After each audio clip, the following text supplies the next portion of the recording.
The orbital city of Zenthara Prime gleamed like a jewel suspended above the swirling violet storms of the gas giant below. Its spires stretched toward the void, their surfaces shimmering with self-repairing alien alloys that shifted color with the angle of sunlight. This was the heart of the Galactic Housing Authority, the bureaucratic power that dictated living standards across 300 star systems. Inside the central observation deck, a delegation of Vorak developers stood in a perfect semicircle, their reptilian snouts lifted in barely concealed disdain as holograms of Earth's cities rotated before them. High Director Vexel adjusted his data visor, the glowing lenses flickering as they analyzed the primitive structures. "These are not habitats," he hissed, his forked tongue flicking out to taste the air. "These are stacked boxes, crude, inefficient, offensive to galactic standards." Beside him, the Zephyrian engineers clicked their crystalline limbs in agreement. Lead architect Zishris rotated a hologram of New Chicago with 3 of her 6 hands, her faceted eyes reflecting the dim glow of human streetlights. No quantum stabilization, no atmospheric harmonizers. The structural integrity is laughable. One seismic shift and these towers would collapse like organic matter. Mayor Lisa Hayes clenched her fists at her sides, her polished heels digging into the plush alien carpet. She'd been summoned to this meeting under the guise of cultural exchange, but the condescension in the room was thicker than Zenthara's artificial atmosphere. "Those stacked boxes have housed generations," she said, keeping her voice steady. "They're built to withstand hurricanes, fires, and wars. There is beauty in their resilience." Vexel's scaled shoulders rippled in what might have been a shrug. Beauty is irrelevant.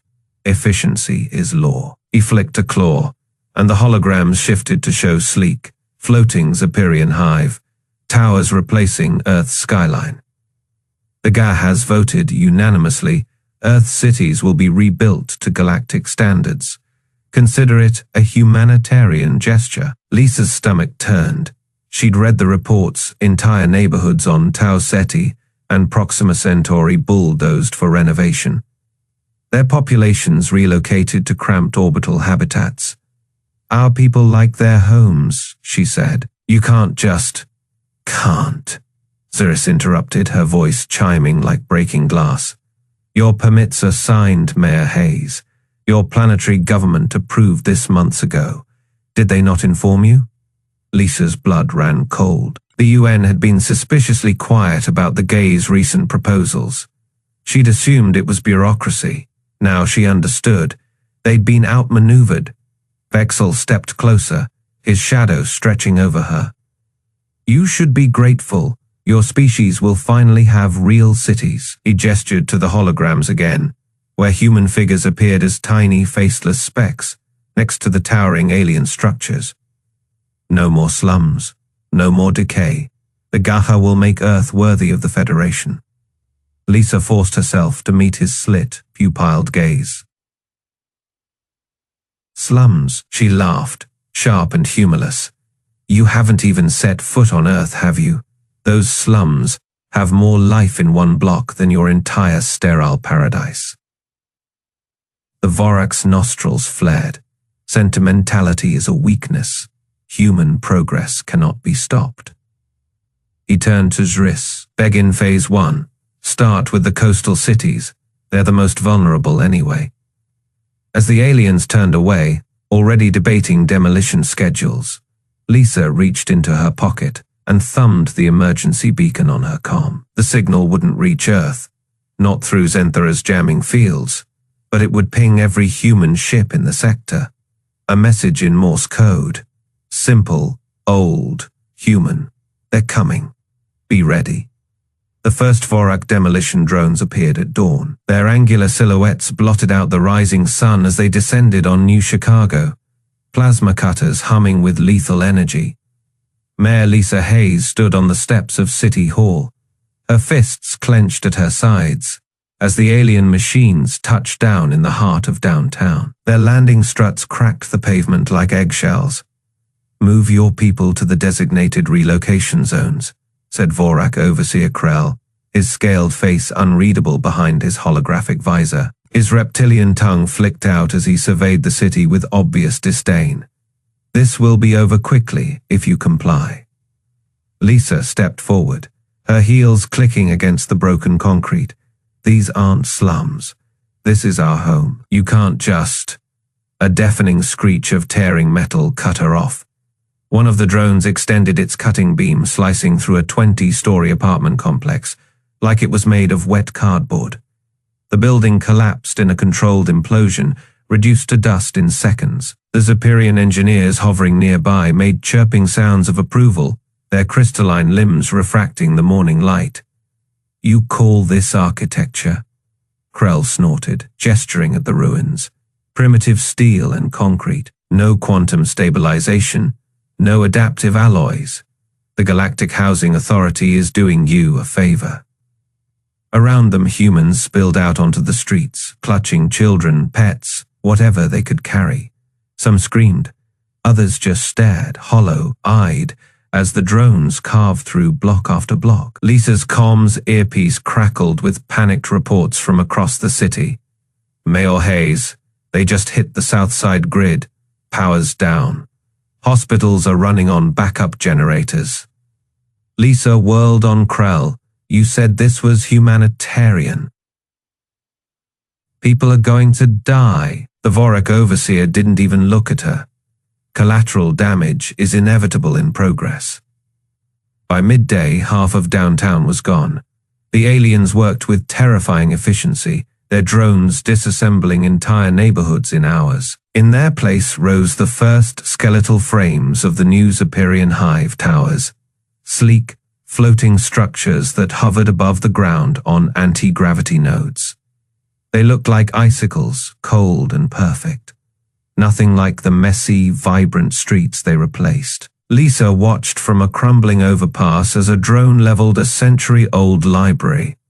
The books inside burned instantly in the plasma wash. She felt sick.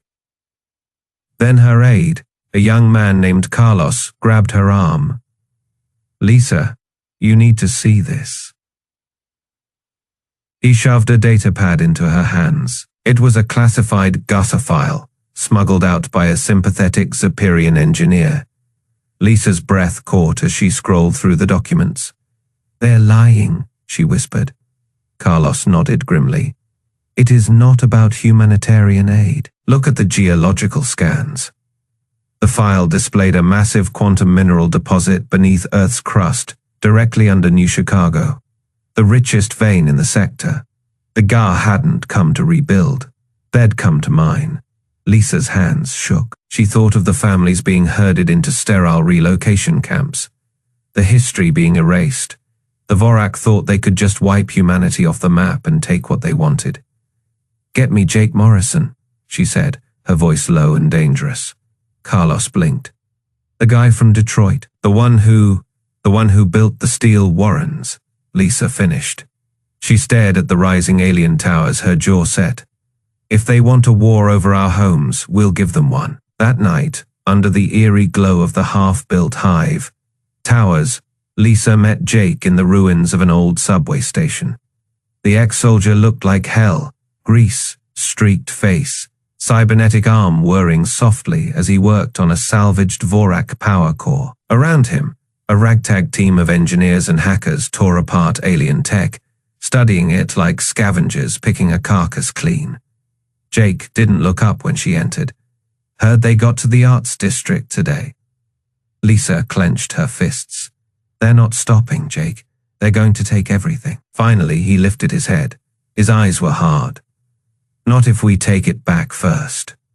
He kicked a crate open, revealing a dozen jury-rigged devices, human tech fused with stolen alien components. Lisa raised an eyebrow. "What the hell are those?" Jake grinned. "Party favors found a Vorak matter. Reorganizer in the wreckage took it apart, figured out how it works." He tossed her one of the devices. "Turns out, their fancy tech isn't so different from our wiring, just shinier." Lisa turned the device over in her hands. It hummed warm and alive. For the first time in days, she felt something like hope. Jake stood, wiping grease off his hands. They think we live in slums. He nodded at the device. Let's show them what humans build. Outside, another building fell. The ground shook somewhere in the distance. A Vorak drone spotlight swept the ruins, searching. Lisa pocketed the device the game had just changed.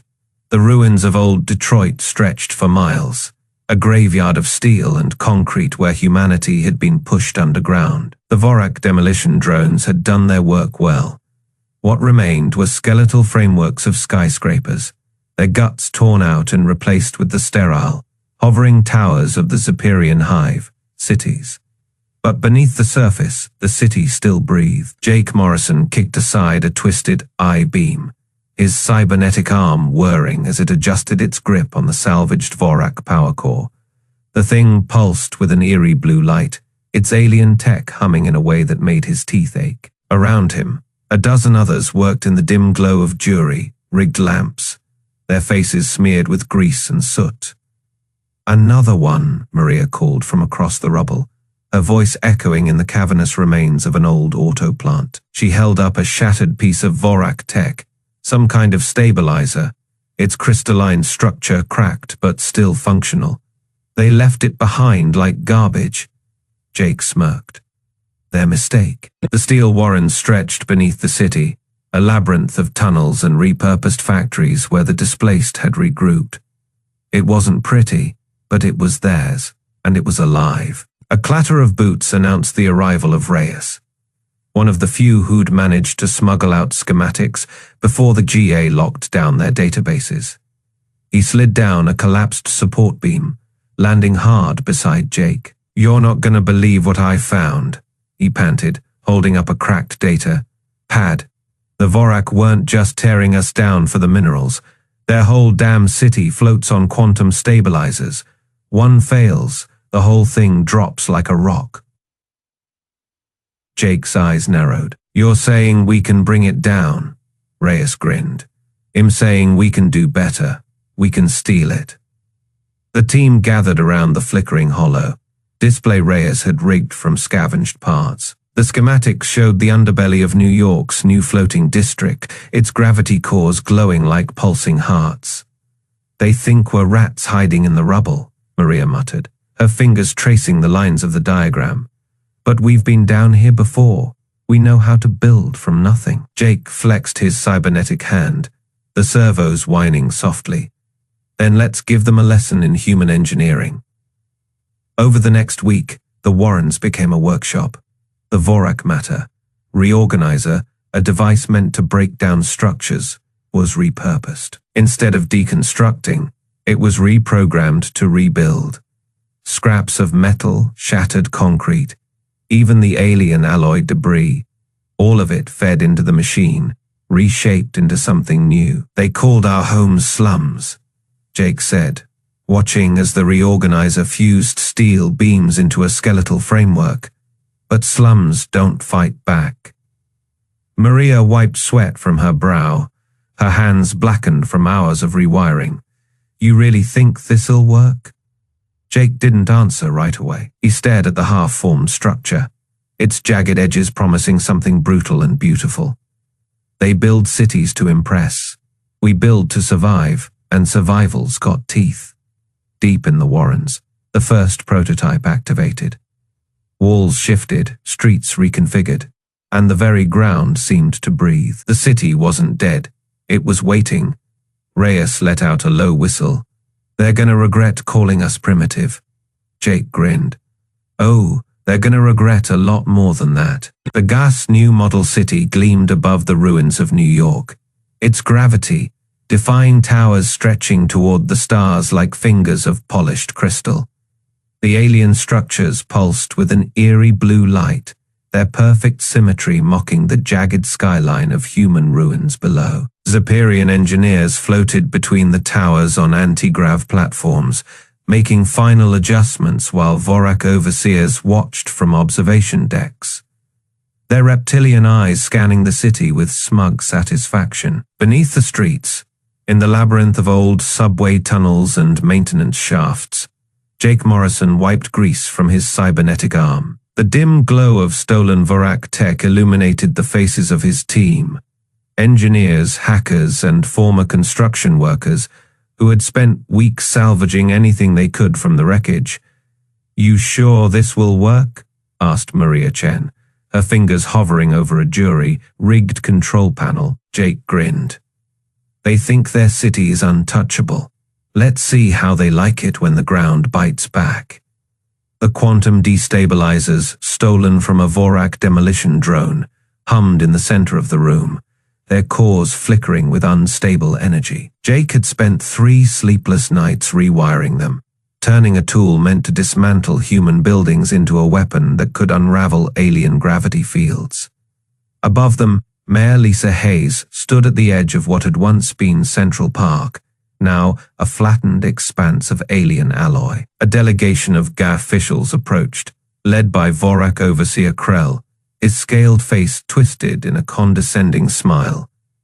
"Mayor Hayes," Krell said, his voice dripping with false courtesy, "we appreciate your cooperation in this transition." Lisa forced a smile. "We're happy to show you what human architecture really looks like." Krell's snout twitched in amusement. "There's no need for pride. Your structures were inefficient. We've improved them." Lisa's fingers tightened around the datapad in her hand, the same one Shed used to access the GA's hidden files. "Then let's take a tour. A real one." Krell exchanged glances with the Zephyrian engineers. Their crystalline limbs chimed in a sound humans had learned meant laughter. "Very well. Show us these cultural treasures of yours." As the alien delegation followed Lisa into the ruins, Jake's voice crackled over her earpiece. "We're ready. Just say the word." Lisa led them through the skeletal remains of old apartment buildings, their steel frames stripped bare by Vorak drones. The aliens walked with the confidence of conquerors, their holographic visors scanning the area with clinical disinterest. "You see," Krell said, gesturing to the wreckage, "this is why we intervened. Your people lived in squalor." Lisa stopped in front of a half-collapsed brownstone, its brick facade crumbling but still standing. This building survived 3 centuries, wars, storms, neglect. She placed a hand on the wall. "You tore it down in 3 hours," Krell snorted. "Sentimentality is a weakness." Lisa's smile turned sharp. "Let me show you something stronger." She tapped her datapad. Deep below, Jake slammed his fist onto the control panel. "Light it up." The ground trembled. The aliens stumbled as the street beneath them shifted, bricks and steel groaning as hidden mechanisms activated. Walls that had seemed broken suddenly realigned, sliding into place with a series of heavy clunks. Bridges extended from nowhere, connecting rooftops in a spiderweb of reclaimed metal. Krell's eyes widened. "What is this?" Lisa stepped back as the ruins moved around them. "You called them slums. We call them home." Above them, the gas-floating city lurched. A deep, resonant boom echoed through the sky as its gravity core flickered. The pristine towers wobbled, their perfect symmetry breaking as the destabilizers did their work. Alarms blared across the alien city. Zephyrian engineers scrambled, their crystalline limbs flashing in panic as systems failed. Krell whirled on Lisa, his scales darkening with rage. She didn't flinch. "You should have checked the foundations before building on top of us." The street beneath them shuddered again, and this time, the ground didn't just shift. It rebuilt itself. A section of pavement rose, forming a barricade between Lisa and the aliens. Pipes and wires snaked upward, weaving into a new structure before their eyes. Krell's holographic visor flickered with frantic data. "This is impossible. Your technology is primitive." Lisa turned her back on him, walking toward the rising human architecture. "You keep saying that. Funny how often you're wrong." Above them, the first of the gaze towers began to fall. The Vorak delegation stepped off their hover, platforms with barely concealed disdain.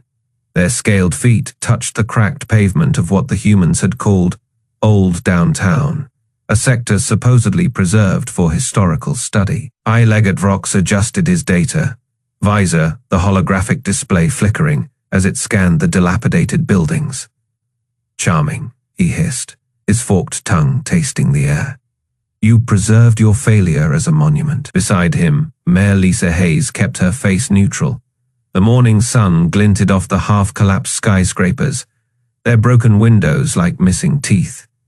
We learn from our past, she said, something your people might consider. Zephyrian engineer, primes hovered nearby, their crystalline limbs refracting light in nervous patterns. One of them pulsed blue, a sign of unease. This structure violates 17 stability protocols, it chimed. Why bring us here? Lisa tapped her wrist pad, a signal, silent and unseen. Because history has lessons, she said, and today's lesson is adaptation. The ground trembled. Brock's head snapped up, his slit pupils dilating. What? A steel girder twisted above them, not collapsing, reforming. The rusted metal groaned as it bent backward, folding into itself like liquid. Across the street, a collapsed parking garage shuddered, its concrete slabs sliding into new positions. Walls rippled, streets rearranged. Containment breach, shouted a Vorak guard, raising his plasma rifle. The humans have. The rifle melted in his hands. The weapon dripped like wax, pooling at his feet before flowing upward into the nearest wall. The wall absorbed it, the metal darkening as it assimilated the alien tech. Lisa didn't move. She watched the terror dawn in Vrock's eyes.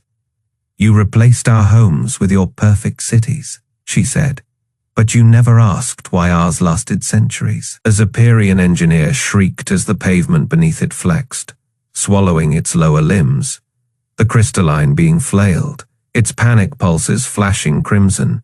Impossible. This matter is reorganizing without a core. Jake Morrison's voice crackled over Lisa's earpiece. Gravity cores offline, their cities dropping like a stone. Above them, the gas-floating metropolis lurched. A deafening crack echoed across the sky as its central spire tilted, its pristine facade crumbling. Chunks of alien alloy rained down, only to be caught by the shifting streets below, absorbed, repurposed. Vrock staggered as the road beneath him lifted, forming a ramp that carried him toward Lisa. His claws scraped for purchase, but the surface was seamless, alive. This heresy, he spat. Matter cannot.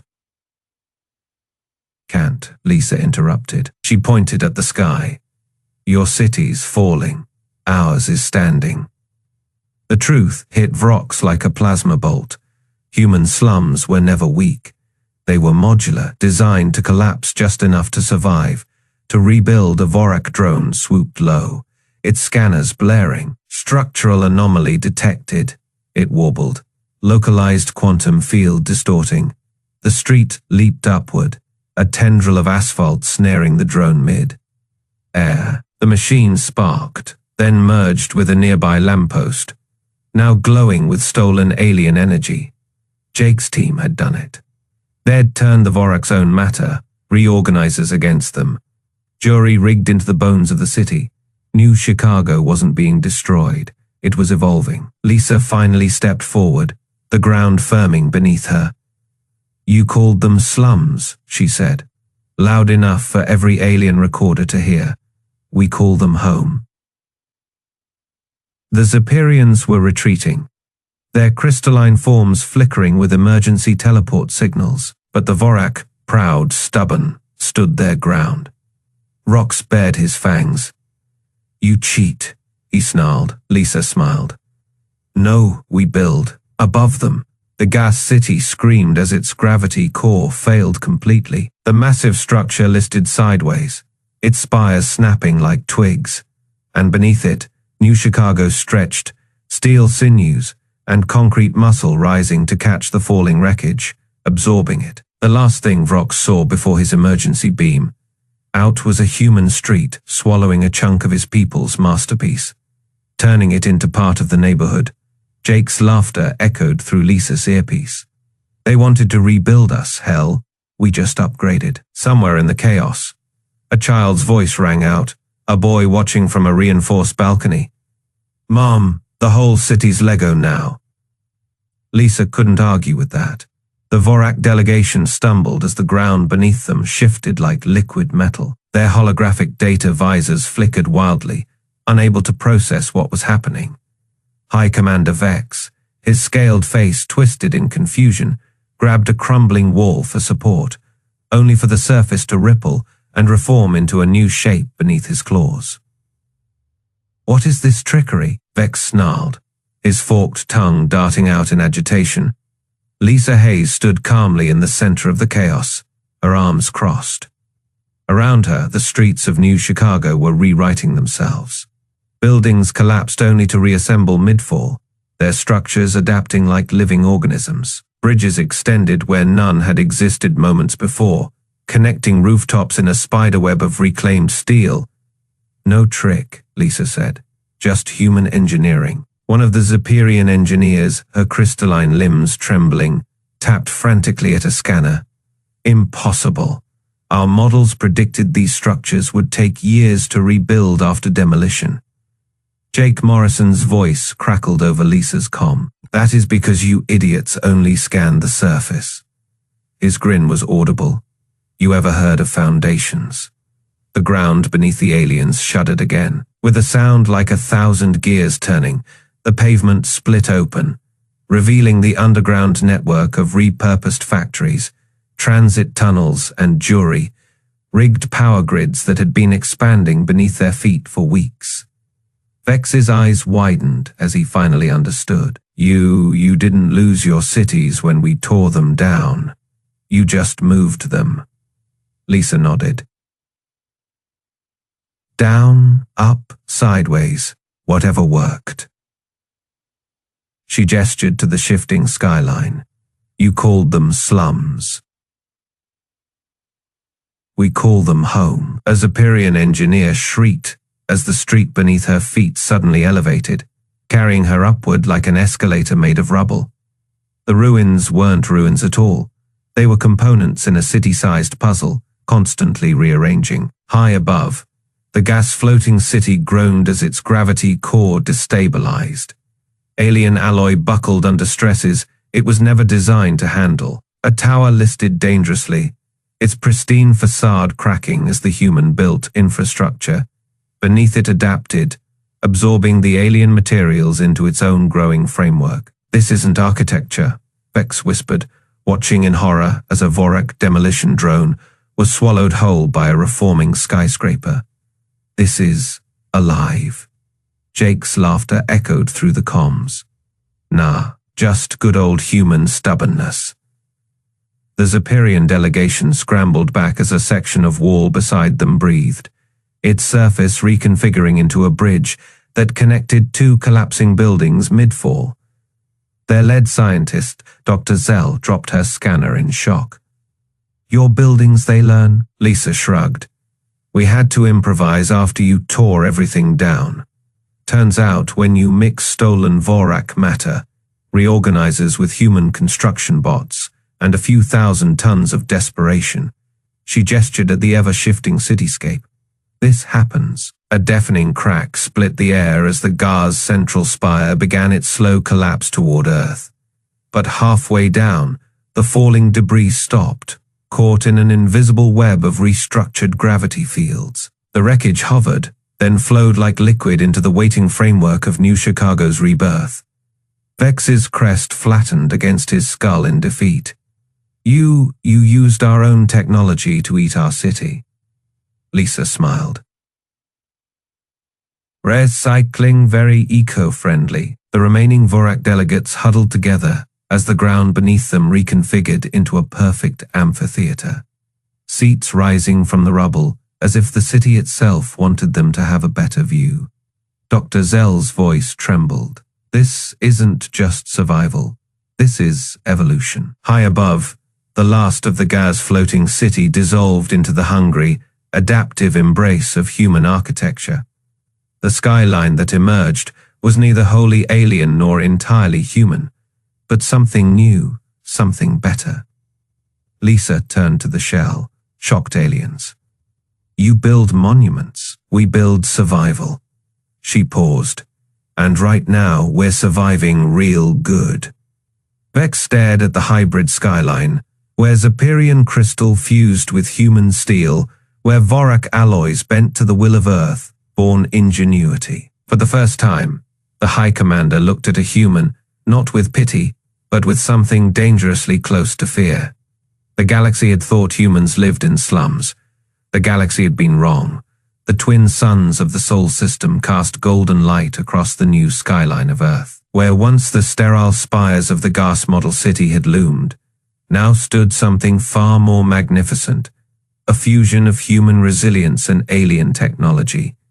The streets pulsed with energy, buildings shifting and adapting in real time, their foundations reinforced with stolen Vorak alloys, yet shaped by human hands. Lisa Hayes stood on the observation deck of New Chicago's Central Tower, her arms crossed as she watched the last of the gas retreating ships vanish into the upper atmosphere. Jake Morrison joined her, his cybernetic arm whirring softly as he leaned against the railing. They didn't even say goodbye, he muttered. Lisa smirked. They don't know how to admit they were wrong. Below them, the city breathed. Bridges extended and retracted as needed, roads reconfigured to ease traffic, and entire districts could rise or sink at a moment's notice. The aliens had called it chaos. Humans called it home. A holographic transmission flickered to life beside them, an incoming message from the Galactic Council. The image of High Arbiter Vexis, a towering Vorak with emerald scales and cold, slit, pupilled eyes, materialized. His voice was clipped, reluctant. Major Hayes, the Council has reviewed the unexpected developments on your world. Lisa didn't blink, and Vex's tongue flicked out in irritation. Your species has demonstrated a unique aptitude for structural adaptation. The gas initial assessment was incomplete. Jake barked a laugh. Incomplete. You tried to bulldoze our planet. Vexis ignored him, focusing on Lisa. The Council has voted. Earth is hereby granted provisional membership in the Galactic Federation. Your people will have a voice in future housing and development accords. Lisa exchanged a glance with Jake, a seat at the table, a chance to make sure no one ever underestimated human architecture again. She nodded. We accept on one condition. Vex's tail twitched. Which is? You return every piece of land you seized, every home, every street, every scrap of earth you tried to erase. The Arbiter's silence stretched. Then, grudgingly, he inclined his head. Agreed. The transmission cut out. Jake exhaled sharply. Did we just win? Lisa watched as, far below, a group of children laughed, chasing each other through a park that had reassembled itself overnight. No, we just got started. Across the planet, the news spread. Humans cheered in the streets that moved with them, shifting to accommodate celebrations. In the ruins of old Detroit, engineers toasted with salvaged alien tech in New York. The last of the gas floating towers had been dismantled, its alloys reforged into something new. And in the halls of the Galactic Council, debates raged. How had they missed it? How had they dismissed human cities as slums when they were living, evolving organisms? A Zepyrian engineer, one of the few who had stayed behind, studied the data feeds from Earth. Her crystalline fingers traced the schematics of New Chicago's adaptive core. Fascinating, she murmured. They didn't just rebuild, they improved. Her Vorak colleague scowled. It's anarchy. No, she corrected. It's human. Back on Earth. Lisa stood at the heart of it all, the city humming around her like a living thing. She tapped her comm. Jake, you seeing this? His voice crackled back. Oh, I'm seeing it. They're calling it the Great Renovation on the feeds. Galactic media's losing its mind. Lisa smiled. Good. because the galaxy had thought it was coming to fix a broken world. Instead, it had learned the truth. Humanity didn't need fixing. It needed space. Space to grow, to adapt, to turn every obstacle into an opportunity. And as the first human-designed starships, built from salvaged Gartech, lifted off from the new spaceports, one thing became clear. The galaxy wasn't ready for human renovations, but it was about to find out.